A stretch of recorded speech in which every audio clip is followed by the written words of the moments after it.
श्री स्वामी समर्थ, श्री गुरुदेव दत्त.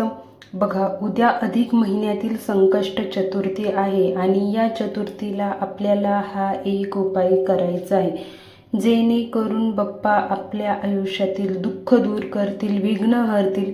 कारण जो भक्त गणपती बाप्पाची मनापासून सेवा करतो त्याला बाप्पा सगळ्या विघ्नांपासून वाचवत असतात. आणि म्हणूनच आपल्याला आपल्या लाडक्या बाप्पाचीच म्हणजेच विघ्नहर्ताची सेवा करायची आहे. त्यासोबतच आपल्याला उपाय करायचा आहे. तर कोणता उपाय करायचा आहे, कोणत्या सेवा करायच्या आहेत, या व्हिडिओमध्ये मी सगळी माहिती सांगितलेली आहे. व्हिडिओ शेवटपर्यंत नक्की बघा.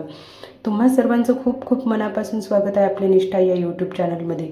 तुम्ही अजून आपल्या चॅनलला सबस्क्राईब केलं नसेल तर चॅनलला नक्की सबस्क्राईब करा. व्हिडिओ आवडला तर व्हिडिओला लाईक करा. कमेंटमध्ये ओम गण गणपते नमः लिहायला विसरू नका. आता उद्या काय करायचं आहे, सकाळी लवकर उठायचं आहे, अंगण साफ करायचं आहे, घर स्वच्छ करून घ्यायचं आहे, सडा रांगोळी करून आपल्याला स्नान करायचं आहे, डोक्यावरून पाणी घ्यायचं आहे. बघा, उद्या चतुर्थी आहे आणि चतुर्थीला भरपूर जण उपवास करतात. आता तुम्हाला उपवास करणं शक्य होत असेल तर नक्की करा, पण डॉक्टरांनी सल्ला दिला असेल किंवा तुम्ही प्रेग्नेंट असाल, काही कारण असेल तर उपवास नाही केला तरी चालेल.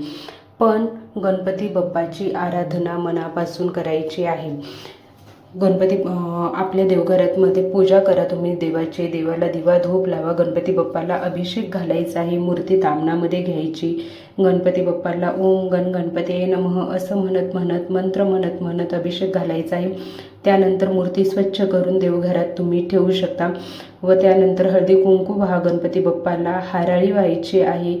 21 दुर्वांची हाराळी, 21 दुर्वा, 3 पानं असतात, अशी दुर्वा घेऊन 21 याची मोडी बनवायची आणि ती गणपती बाप्पाला व्हायची आहे.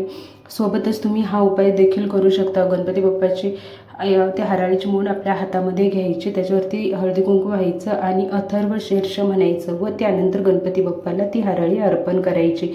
गणपती बाप्पाला जास्वंदीचं फूल देखील खूप प्रिय आहे, त्याच्यामुळे जास्वंदीचं फूल देखील आपल्याला गणपती बाप्पाला अर्पण करायचं आहे. आणि सोबतच नैवेद्य म्हणून तुम्ही कोणताही गोडाचा पदार्थ किंवा सकाळीही तुम्ही मोदक बनवले तरी चालतील किंवा एखाद्या शिरा, खीर वगैरे गणपती बाप्पाला नैवेद्य म्हणून तुम्ही दाखवू शकता. त्यानंतर बघा, मुलं अभ्यास करत नसतील, मुलांचं अभ्यासात मन लागत नसेल तर मुलांना उद्या गणपती स्तोत्राचं पठण करायला सांगायचंच आहे. तुम्ही तर करायचंच आहे, पण मुलांकडून देखील आपल्याला पठण करून घ्यायचं आहे. असं नाही आहे की फक्त अभ्यासात मन लागत नाही त्याच मुलांनी पठण करायला हवं. गणपती स्तोत्राचं प्रत्येक जणांनी गणपती स्तोत्राचं पठण करायला हवं. त्याच्यामुळे आपल्या बुद्धीमध्ये वाढ होत असते आणि यामुळे मन एकाग्र होत असतं, अभ्यासात मन लागत असतं. गणपती स्तोत्र खूप प्रभावशाली आहे, त्याच्यामुळे त्याचं पठण रोज झालं पाहिजे. त्यानंतर तुम्हाला काय करायचं आहे, गणपती बाप्पाला प्रार्थना करायची आहे. गणपती बाप्पा हे विद्येचे देवता आहेत. आपल्यावर कुठलंही संकट आलं तरी बाप्पा दूर करतात, कारण बाप्पा विघ्नहर्ता देखील आहेत. त्याच्यामुळे उद्याच्या दिवशी आपल्याला गणपती बाप्पाची जेवढी जमेल तेवढी सेवा करायचं आहे आणि सोबतच हा उपाय करायचा आहे. तुम्हाला एक खोबऱ्याची वडी घ्यायची आहे आणि त्याच्यामध्ये तुम्हाला भीमसेनी कापूर ठेवायचा आहे. आता खोबऱ्याचा छोटासा तुकडा घेतला तुम्ही तरी चालेल. एका प्लेटमध्ये खोबरं घ्या, खोबऱ्यामध्ये तुम्ही भीमसेनी कापूर घाला. तर तुमच्याकडे भीमसेनी कापूर नसेल, साधा घातला तरी चालेल, पण भीमसेनी कापूर हा निगेटिव्हिटी खूप जास्त प्रमाणात कमी करत असतो, त्याच्यामुळे भीमसेनी कापूर नक्की वापरावा. पण नसेल तर तुम्ही साधा कापूर घेतला तरी चालेल. ती प्लेट हातामध्ये पकडा आणि मंत्र बोलायचा आहे तो हातामध्ये पकडून. ओम गण गणपते नमः, ओम श्री विघ्नहर्ताय नमः, ओम गण गणपते नमः, ओम श्री विघ्नहर्ताय नमः. हा मंत्र तुम्हाला बोलायचा आहे. बघा, हा उपाय तुमच्या घरातील सगळ्या अडचणी दूर करेल, येणारे विघ्न तुमचे दूर होतील. हा उपाय खरंच खूप प्रभावशाली असा आहे, त्याच्यामुळे उद्या तुम्ही हा उपाय करायचा आहे.